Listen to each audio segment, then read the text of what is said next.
Get this meeting kicked off. Looks like we got enough here to get it going. We certainly appreciate everybody coming out tonight. Hope you all will have a happy new year, and we're just blessed to have such a pretty start. Recording in progress. January. Sorry about that. If you don't mind, I think I have the prayer and pledge. Would you stand, please? Let's pray. Lord, we just once again thank you for such a beautiful day that you've given us here in January. And we just always thank you for how many blessings that you always give us. We just ask you to continue to bless us and bless this body as we move forward in 2026, and that we'll do the things that are beneficial for all of this city, and especially for this airport and the business community that uses it. Lord, just bless this food now to nourish our bodies tonight. Forgive us our sins. In Christ's name we pray. Amen. Amen. I pledge allegiance to the flag of the United States of America and to the republic for which it stands, one nation, under God, indivisible, with liberty and justice for all.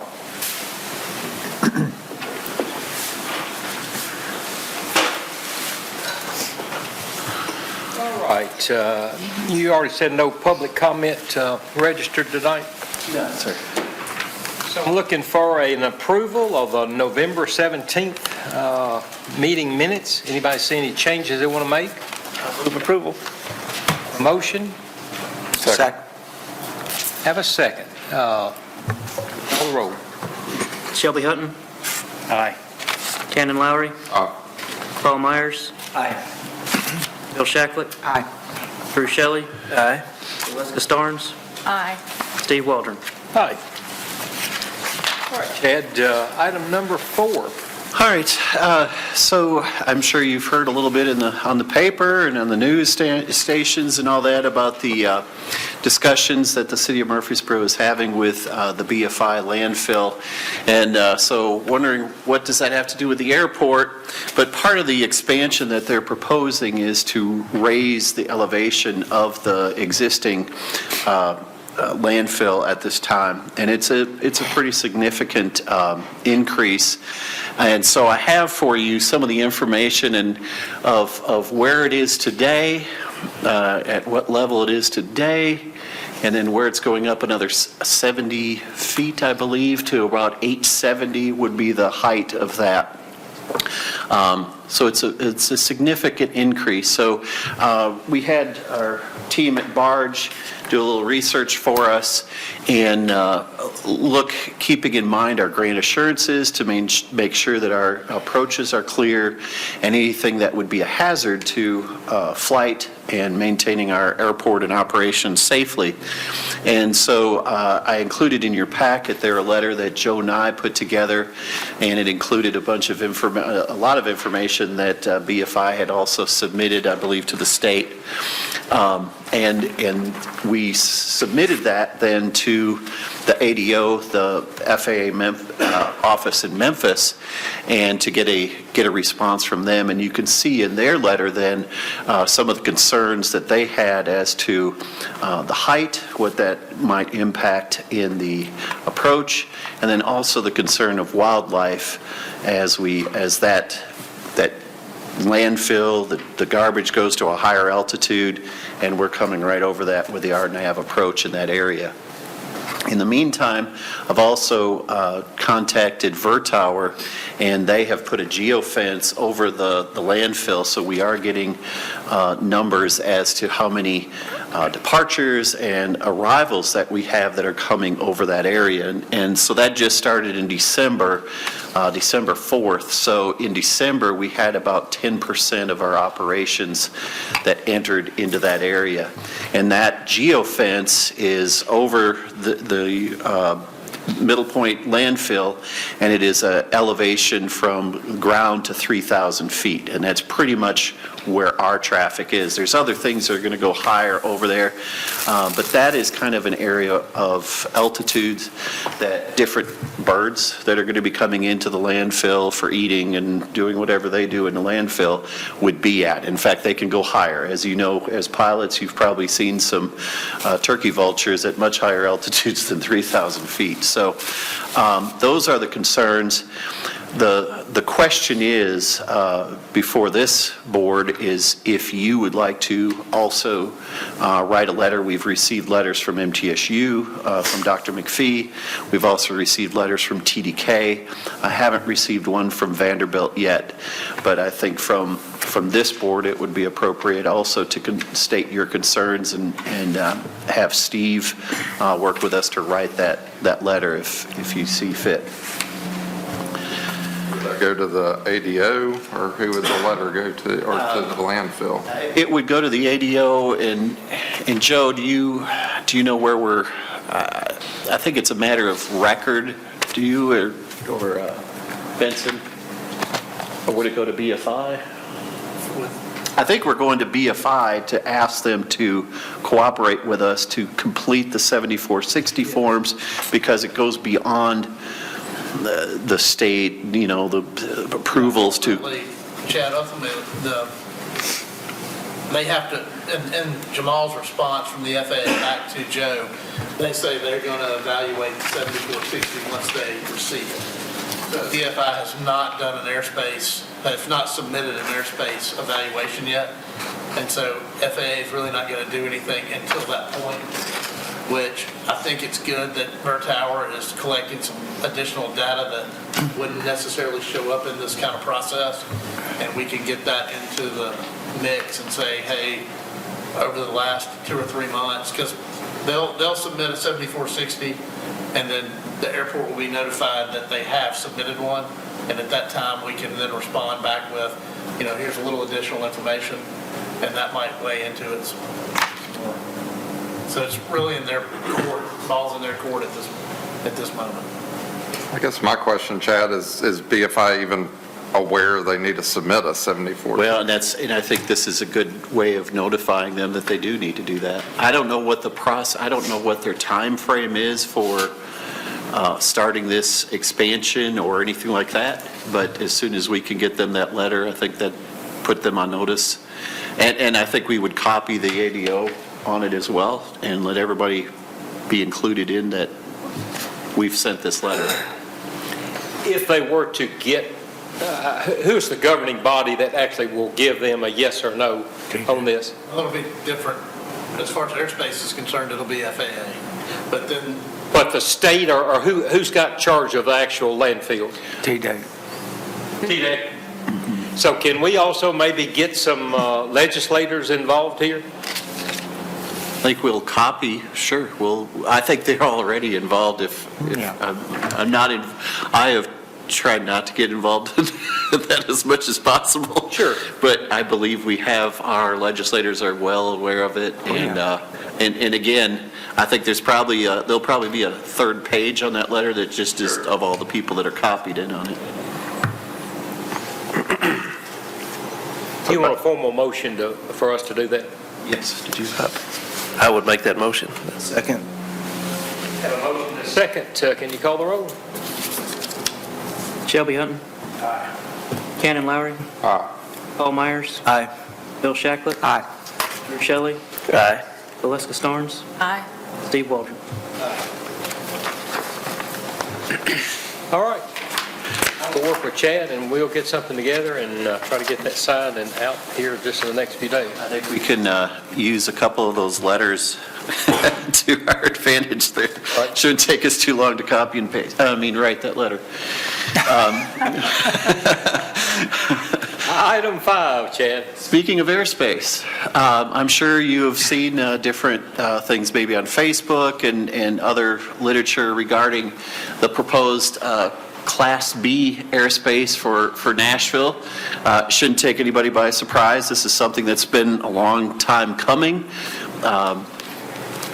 probably maybe even decades, and we went to the Super C just around after COVID, and this is certainly coming. The questions have always been, how far does 30 miles look out, or how far does this new Class B are they proposing will go out in relationship to Murfreesboro, and what would be the floors and ceilings over Murfreesboro? So this kind of gives us an idea of what they're thinking. There's a ad hoc committee meeting that's been pulled together.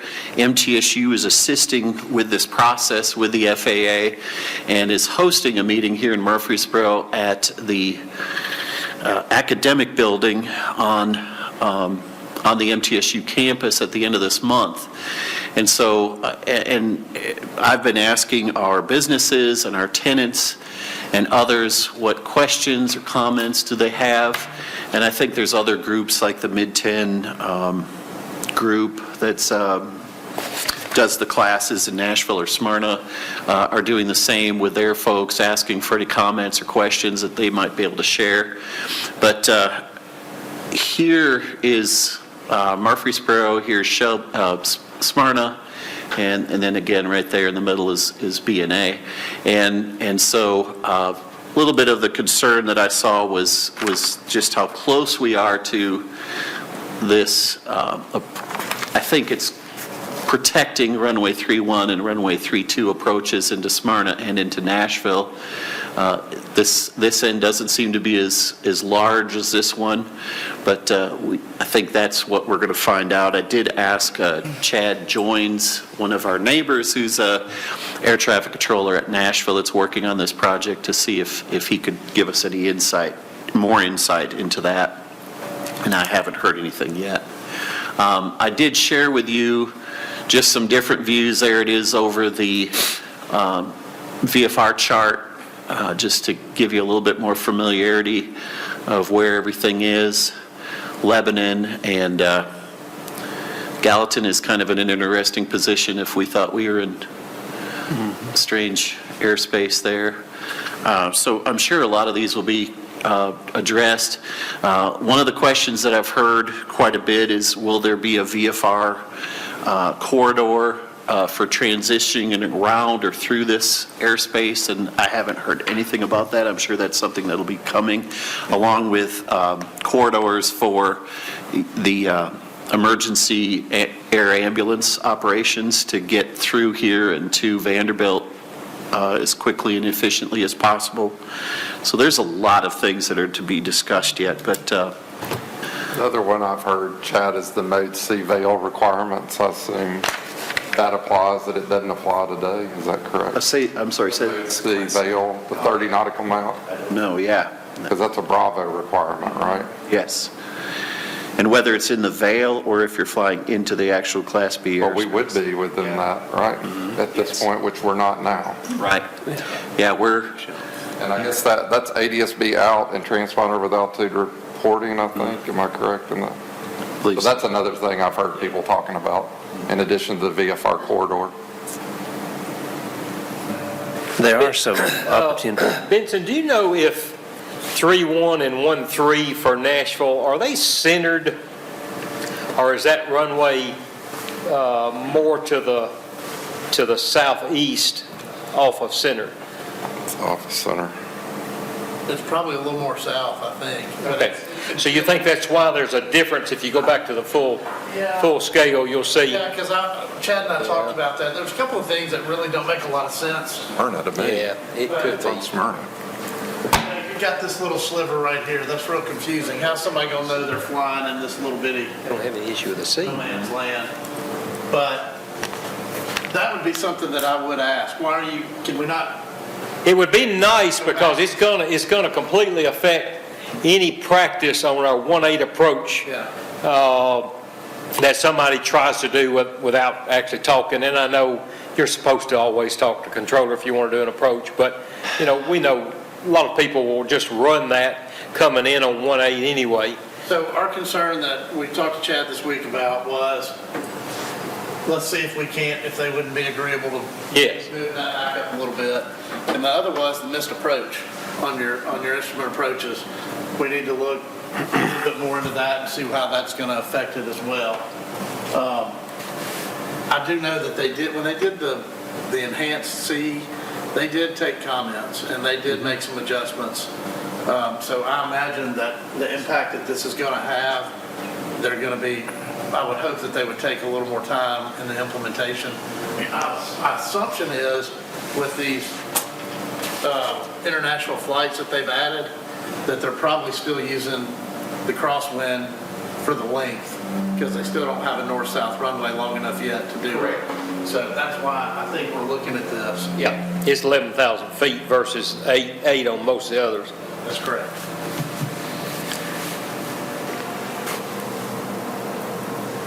At 2,500, it's actually 100 feet higher than it's 2,400 over Smyrna now, but I guess what you're saying is it extends further down towards us than that 2,400 shelf does currently.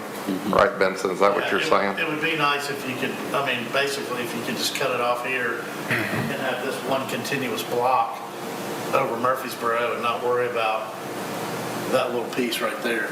Yeah, and or even if it just skewed out to where like the Tune side of it, where the one corner lined up with the short side, that would help most anything we're asking about. Of course, 32 is probably their main runway at Smyrna, right? Yeah. So they're doing that to protect the approach, I guess.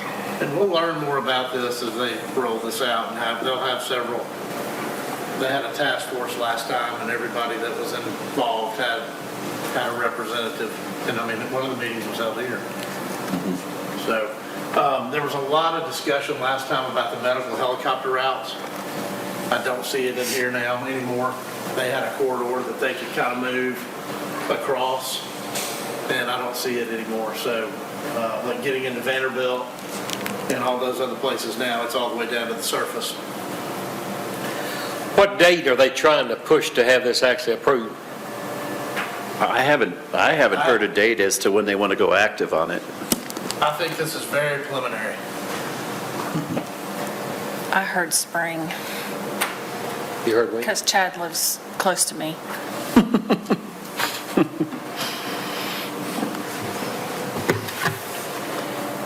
Any other discussion from the board? If not, I'll even open this up for public comment if anybody else has a thought on it. Please, go ahead. I do. Chris Hardy, for those of you who don't know me, I'm a tenant and a pilot examiner as well. I've been invited to this meeting as well, and we'll make all these things known there. But from my standpoint, is from what I do out here a lot, is a lot of instrument approaches. And so that little piece right there is going to impede, because on a practical test, there's no room for talking to ATC. Right. And so that it removes that ability, and that it's difficult enough as it is to conduct instrument approaches. But to comment further about, you're talking about the approaches for 1331 in Nashville, they're not using that runway. They practically closed it. I've been out of work for a while, so I haven't checked the notables, but it had been noted closed ever since the Alaska and Southwest incursion that happened a couple of years ago. They completely closed it. They do not use that. So that would be one of my questions for them too, just for everyone's awareness. But that, if we could get rid of that, that would be Hey, helpful. Chris, how far does that have to move, in your opinion? I noticed the one up top, 17, this is 20.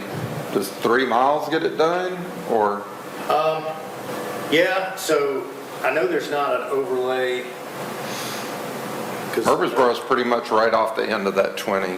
Yeah, so if you draw a line straight north and extend the center line off of 3.6, as it goes by the current airspace, you're about a mile outside of it. But you see what I'm saying? That top one's 17. If we Yes. moved it 30 to make it 17 like the top one, does that? I think so. And That would be one thing, Chad. You got it at 17 at the top. Why don't you have it 17 at the bottom? Of course, the airports may be different distances away, but, because I've seen that top one's to protect Tune, right? Yes. But even if we did kind of do what you were talking about, or if they would do, Right, start it there and go up. Yeah. yeah, and then just get rid of this little Right, right. no Yeah, man's The land. current NOTAM actually has it still closed now until 16th, so, a couple of days away, and they may just repeat that, but yeah, the current NOTAM has 1.3 and 3.1 closed. like it was there. Anybody else got any thoughts? Thanks for the feedback, Chris. Yes, sir, absolutely.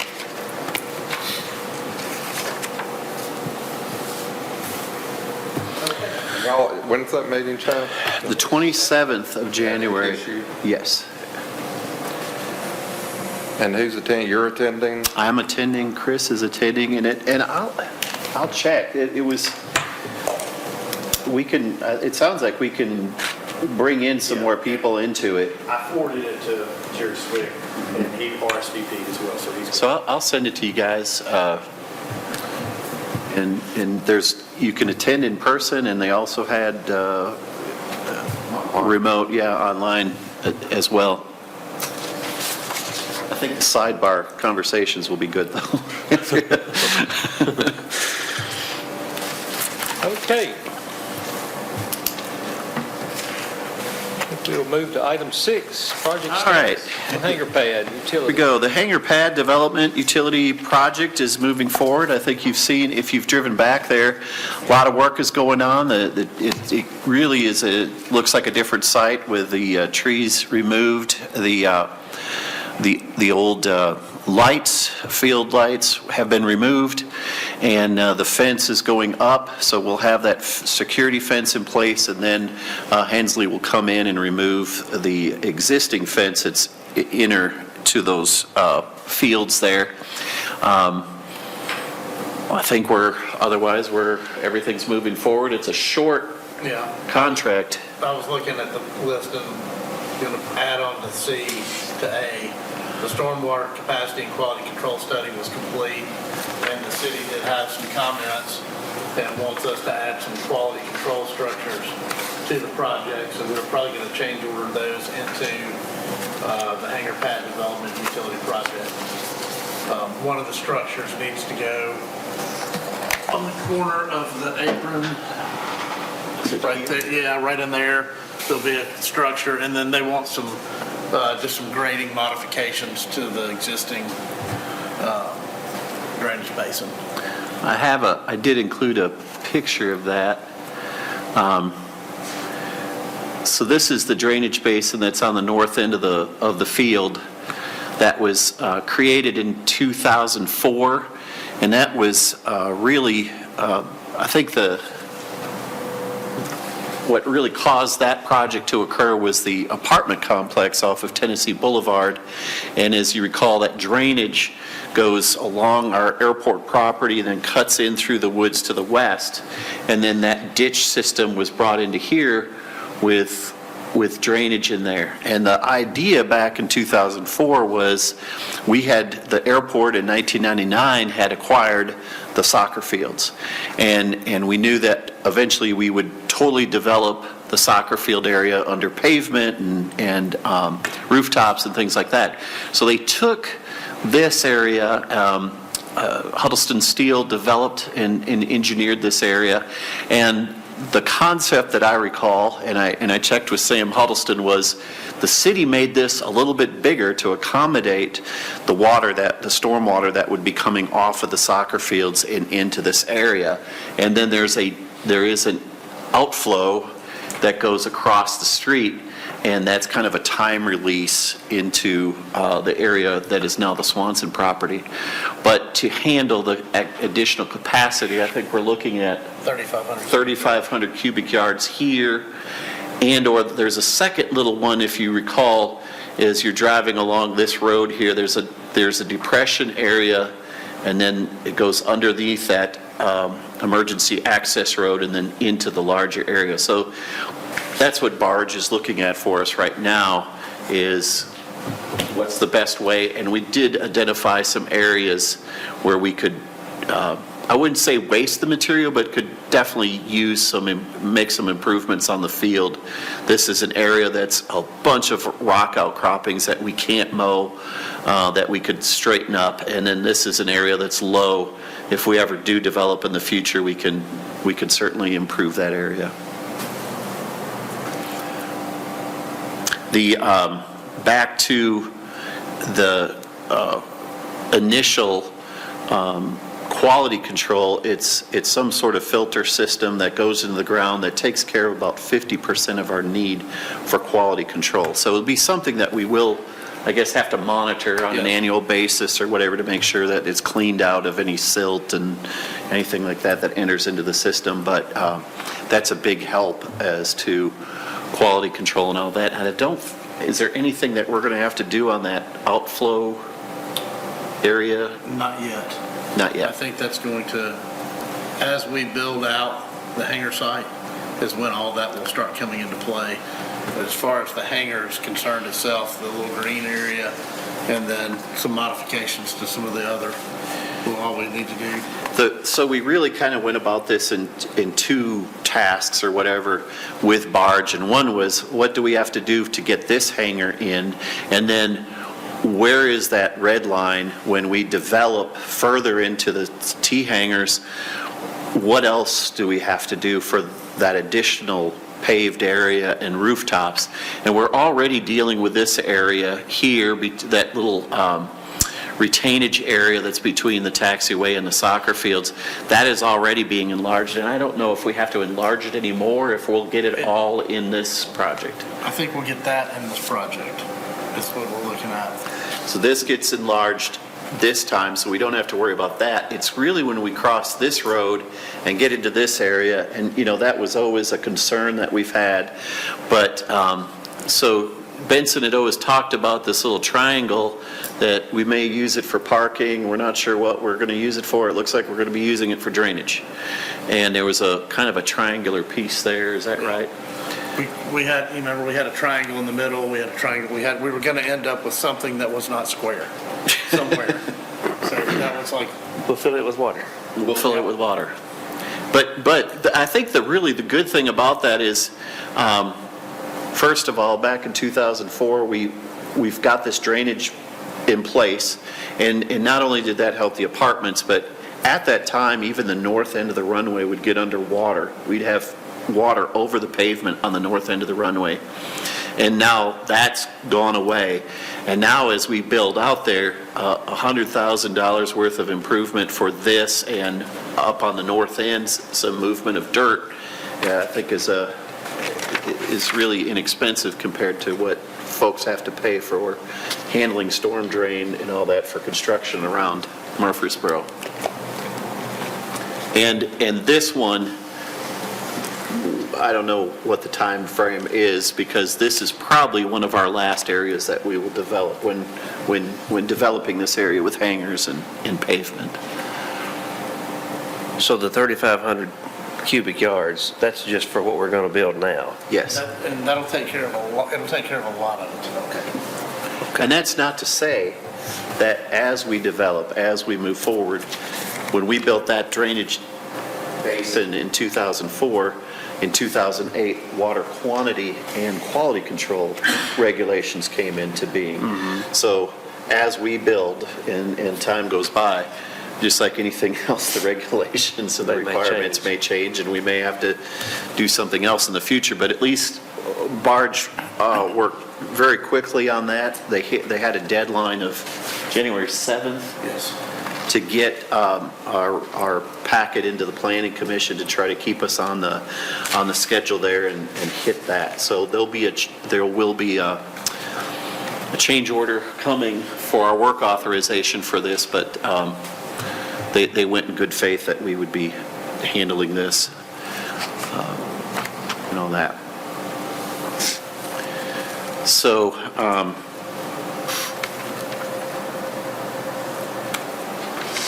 don't have any more about the drainage or that project, but Hensley is moving along, and we've had some, despite cold, we've had some decent weather except for last week's rain.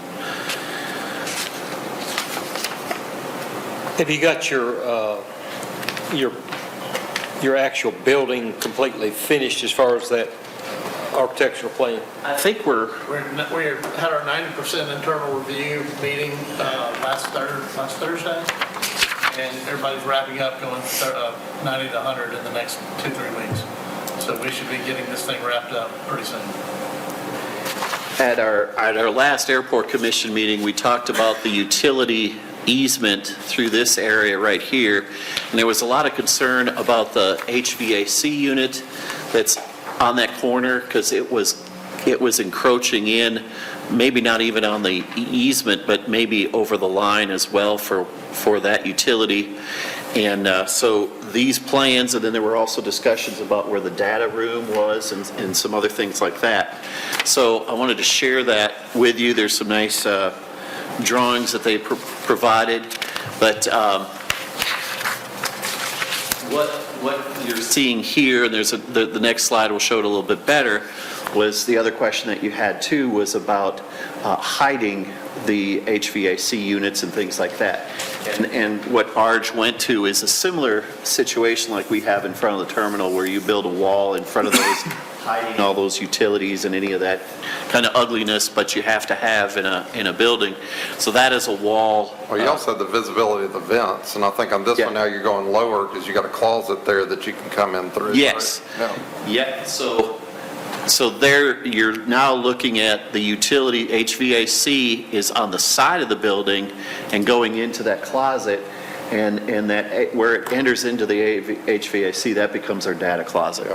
And then this little box out here is our enclosed trash area.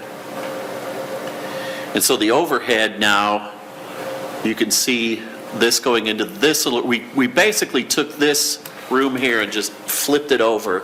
So the restroom is now here. Kitchenette got a little bit smaller, but it is a kitchenette. So we make it, we made it smaller. But now we have a data closet in here that we can use. And this pretty much stayed the same here in the hangar. You have your riser room, a bathroom with a shower, some utilities, hot water heater, washer, dryer, and then there's a little bit better view in there that you can see. This is the shower, restroom, ADA compliant, kitchenette, and utilities coming in with data closet room. And then that southwest corner now, we have storage. We have a data closet, but it's for us, for the city, for any type of cameras, access control for gates or anything like that. We have to have some sort of area to connect communications with there. And then electrical can be in that corner. And some of this may be larger than needed, I guess. Still, that's what Barge is looking at. But as you can tell, I think switch gears and all that are pretty kind of universal, so they're planning for those sizes and sizing the room appropriately.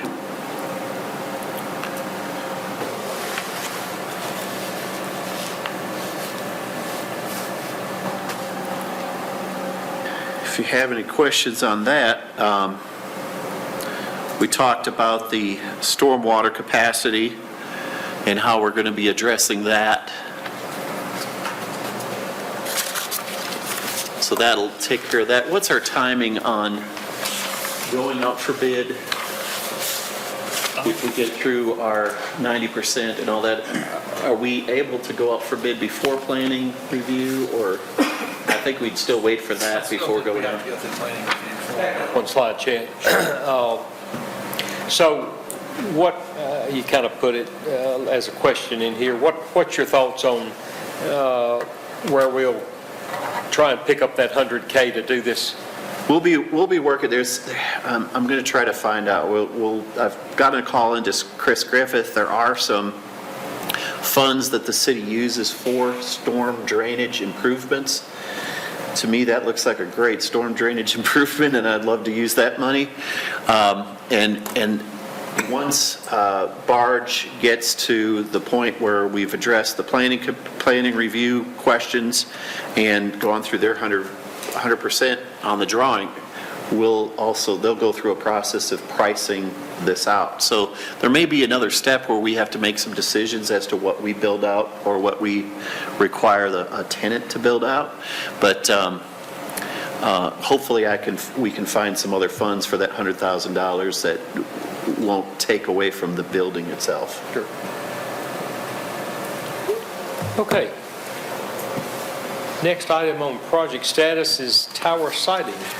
So very interesting, just before the Christmas holiday, we received a call from a Scott Mann from, that's involved in the Federal Contract Tower project, and immediately started to set up several dates. We have a meeting, probably a pre-kickoff to the kickoff meeting on Wednesday already that just got added. But there are 4 key meetings that are part of this siting process that are going to be occurring January, February, April, and then at the end of May. And the probably the most exciting one that you're going to be interested in is the one in May. Is a 2-day meeting that will be here. We've already scheduled an airport commission meeting on the 18th, so maybe we just, as I find out more about this meeting and how it's handled and all that, we just may put it off till Tuesday night or something like that. But it's a 2-day process where they'll be here on site, and this is where you get the fun 3D glasses and get to look at the airport virtually at the different tower sites and look at the elevation of that tower cab. So really a cool opportunity there for that, and to get our input from the Airport Commission and other people involved here at the airport. So I'll keep you up to date as that information comes available in those meetings that you can attend and be a part of. But I know these first couple meetings, the list of people from representing different branches and departments within the FAA is long, and they're from all over the country. So it's kind of an interesting process. And Barge and their team will be on that. And, you know, they've you know, as we've gone through our requests for qualifications with them, they listed a number of air traffic control projects that they have done recently, Auburn, and what were the other, Gulf Shores? Yeah. So be very interesting. I guess as part of the tower siting, I always like at the end of the year to kind of look at fiscal year or calendar year, kind of look at where we are. And in our VERTOWER summary for the year, the calendar year of 2025, we are at 96,734 operations. And as you recall, now this number, I got a little happy in December and went a little early, so we were at 96,840 at that time. But basically the same scenario here is that we're seeing an increase in our traffic at Murfreesboro while we're seeing a decrease in the MTSU traffic. So that's that's kind of meeting our expectations of what would be happening as the word is out that MTSU's operations are not as hectic as they were a few years ago, that people are more likely to come into Murfreesboro. So Dave Byers sent quite a bit of information from the FAA and the Federal Contract Tower, and it was both by state and ranking and by operations, by different categories. And so kind of wanted to look at where we stood in operations compared to other airports here in Tennessee that have either FAA towers or Federal Contract Towers. And we're right up there between Smyrna and John C. Toon, pretty much where we thought we would be, at that 96.7, right in between those two. Smyrna's looking at like 101, and John C. Toon at around 90,000. And then nationally, where do we stand? And there's 265 towers that are operated in the country, and we would rank 57th, somewhere between Dallas Executive and Lancaster, Pennsylvania, just to put that in perspective. Those are contract towers only, right? Yes. The 265. Mm-hmm.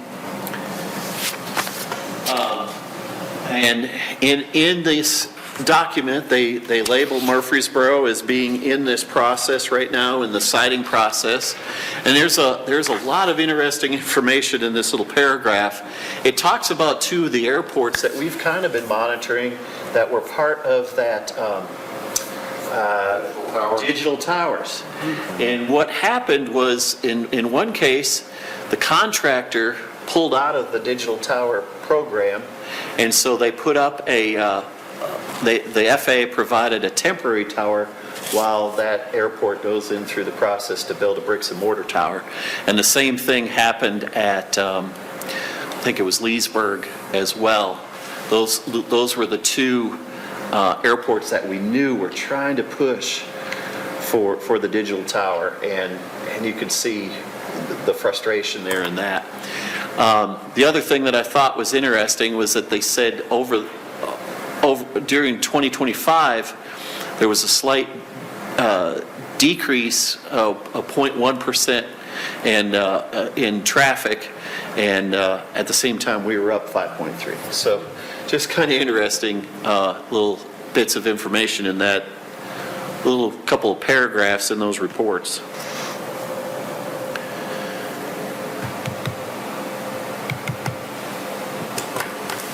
So I hope that's, if you get people that are questioning where we stand on that, over the next few months, we're really going to be learning a lot of location and then height, and then we can put a dollar amount to that, especially based on the height. The shorter we can go, the less expensive it'll be. So that's really all I have on the tower siting. Approach mitigation is really coming about right now. A lot of the documents and information that we've been, that Barge and the LTL group, which is WD Shock, has been working on, is now coming together. Those documents are before us. I think the plan right now, after a good meeting with our city manager and others, was to move forward. We'll be talking to our city council members on an individual basis, sharing this information, and we're really able to come through it now from a perspective of, if we're sitting down with one of our neighbors to talk to them about an navigation easement and what we're needing to accomplish by clearing the approach, all those things are in place. The steps are in place that we can share that with them so that they know what is this process that we'll probably be going over with them over the next year or two. Anything you got to add, Benson, on that? No, I'm glad that we're finally moving along. Barge is kind of in a position that Eva and her group have kind of taken the lead from us at this point, and we're supporting her. So this and the tower have seemed to kind of take a jump start here just recently. An important conversation that's happening with LTL Group is really to talk to the appraisers. So we're going through, kind of like when we purchase property for the runway protection zone, we're going to have a appraisal and then a review appraisal, and really how you go about appraising the appropriate appraisal process for this area. There's a couple of different ways to do it. And so they're really trying to determine, in speaking with appraisers, what would be the best solution for this given area.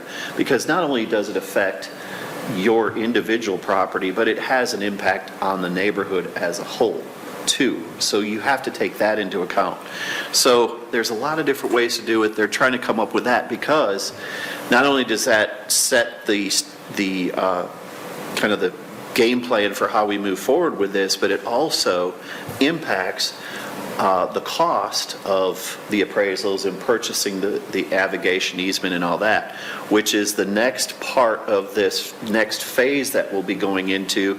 We'll be having to ask the Aeronautics Division for additional funding, and depending on how the appropriate appraisal process is, has a big impact on the cost.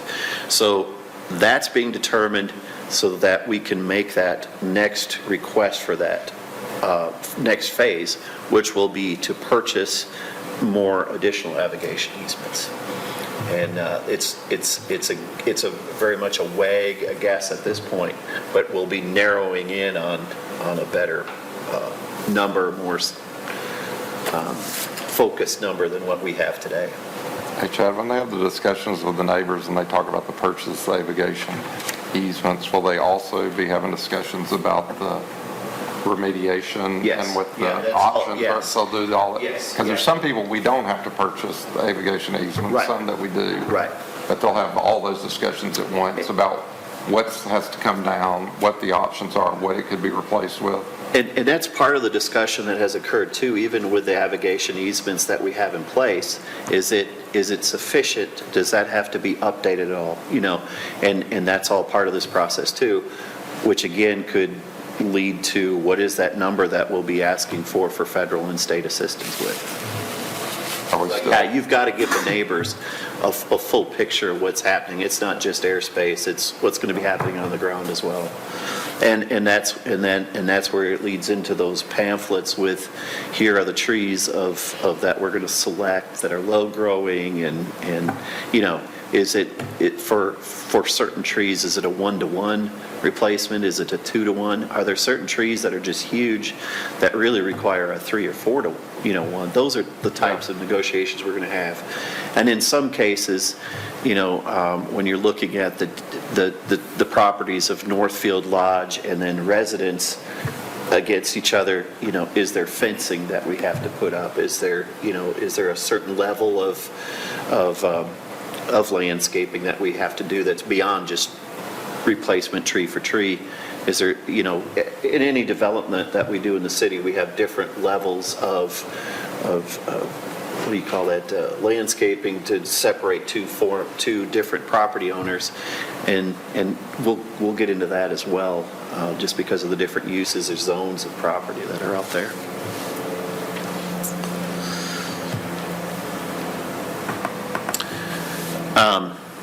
Pavement and rehab, that grant has gone through, so now Barge will be working on the design.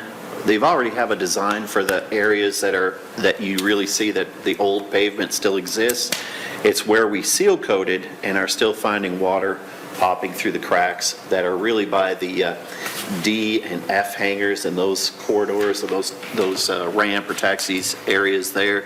So we'll come in, part of the initial work that they'll be doing is bringing in geotech to punch some holes in that area and take a look what's underground and all that. So When did we submit that request? that was back in the spring. We're using bill money, or what's it called now? AIG? AIG money, and just finally got that through. So it's very frustrating how long it takes to get those grants back, just because of the way that funding was set up. Because it should never go that slow. If you had a construction project, you would be pretty ticked, because you just lost a whole summer of construction time. And our airport sign will be going up. There was a great deal of concern of working with Whataburger while that sign was going up. That should not be a problem now. And do not, I'm sure there will be somebody that said, when the airport sign goes up there, that we bought Whataburger. We did not. So just put that to rest. I don't know, that property is owned by a developer. Whataburger was leasing that from them. So they're still, I would say, not Whataburger that owns that facility. So I think there's hope that should turn over quickly, I hope, to something else. If in this area of the town, Bojangles went away a few months ago, and Jamba Juice and Moe's Mexican restaurant is combining and going into that area. So let's hope and pray that there's something exciting, good, and all that goes into that, with this restaurant in front of us. What about the dumpster for the city? Yes. Is that happening? That is ours, yes, and we're moving into it, yeah. There's not one in there, right? Not right now. No, we're moving into that now. So we'll be removing all the dumpsters that you see here. We're working out some of the logistics as how to get garbage from customers that are here into there.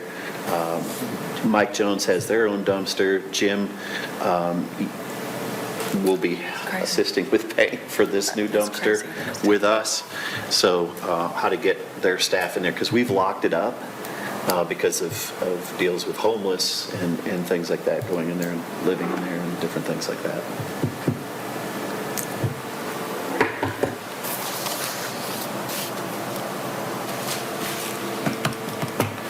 All right, everybody see, you may have already in your calendars, the upcoming 26 commission schedule. Now, that's not all your meetings that you have to attend. I put in a bunch of other things, like, for example, Sun and Fun and Oshkosh.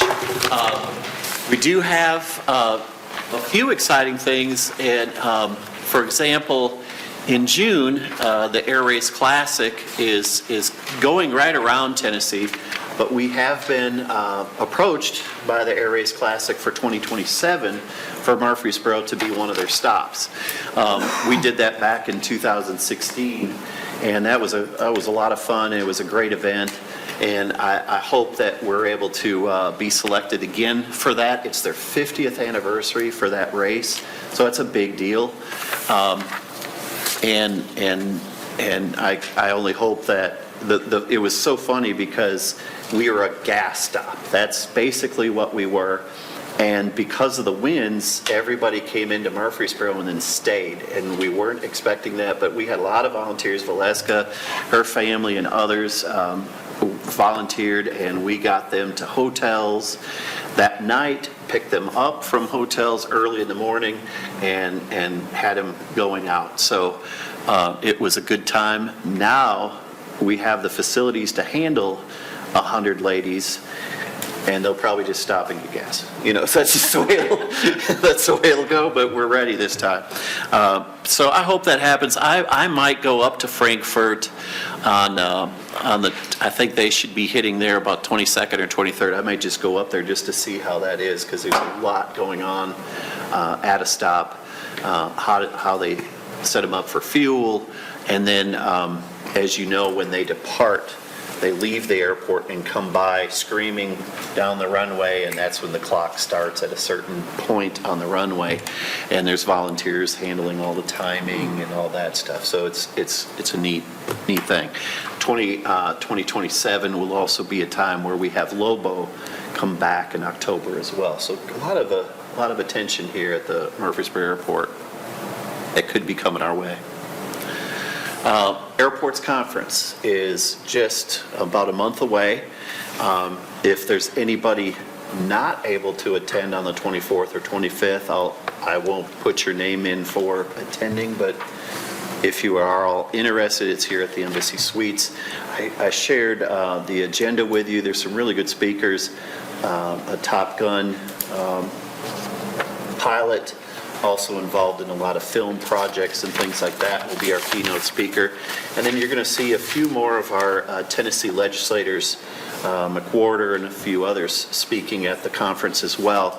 And that's really a focus of TAA as we get more and more involved in the legislative process, to try to make them aware of our need for funding. There are letters going out to our members of our transportation and safety committees, both for the House and Senate, requesting around $77 million. Last year, we received $50 million in funding, plus another, what was it? 15 million or so to get us into the 66 million for airport funding. We've typically been at 25 million. And so what that means is that seems to be the reoccurring number, is 25 million. Last year it bumped up to 50 million. So this year we really don't know if the reoccurring number is 25 or the reoccurring number is in the 50 million thing. And so we're trying to bump it up to 77. But what happens is when the Aeronautics Division programs funding for each year for all these projects across the state, they have to rely on the 25 million. So we have a list of all what Wayne Overman, the chair of the Tennessee Airport Commission, asked staff to do was, what does it take to maintain our airports in state of good repair for 2027? And that number is 77 million. And the idea then is they took it out a little bit further, a couple of years down the road. And eventually, you decrease that number of state of good repair, And what that additional money then is for is capacity. And capacity then is runway extensions. It could be a full parallel taxiway for airports that don't have full parallel, a ramp expansion, or even hangars. But we've got to get there first. We got to take care of state of good repair. State of good repair is a term that our legislators are used to from Department of Transportation as we talk about our highways and state highways and roads and things like that. So it's a term they understand, that Department of Transportation uses.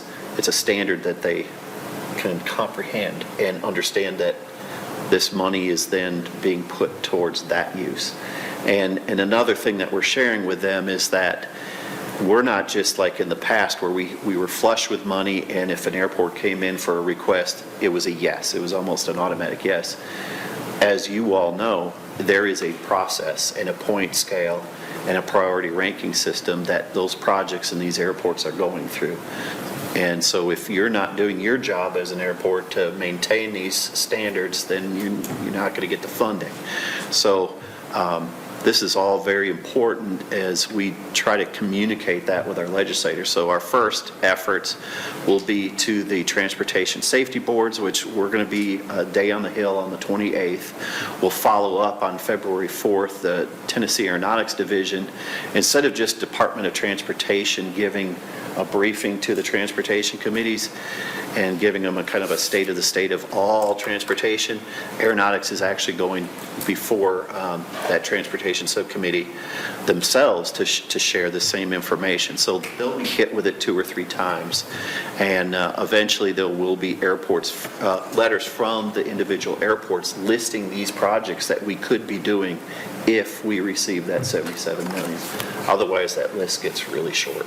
So you'll be seeing some of this at the conference, and then you'll also be seeing it as some sort of letter that will come from the mayor and or Steve requesting this kind of support. But everything you've heard about this year's budget, it's going to be a tight budget. And so that's our concern, but I think we're moving in the right direction as far as funding for our airports, general aviation airports. Any other thoughts or comments on any of the things that Chad has brought up? We're going to have a dinner, and the board members will be looking for an email invite from us in the next week or 2. All right. I'd like to say we are certainly blessed here at the Murfreesboro Airport, and we're blessed to have Chad and Ryan and the rest of the staff here and for the work that they continue to do on all these projects. It's exciting to be in a place where there's still things moving and growth, and we're very fortunate in that regard. Any other business to be brought up tonight? Our next meeting is looking at February 9th. And that's a little bit earlier. We're off our schedule for these first 2 months because of the holidays that hit usually on that third Monday of every month. Then we'll go back to our regular schedule in March of the third Monday of each month. All right, if no other comments, we stand adjourned. Thank you all.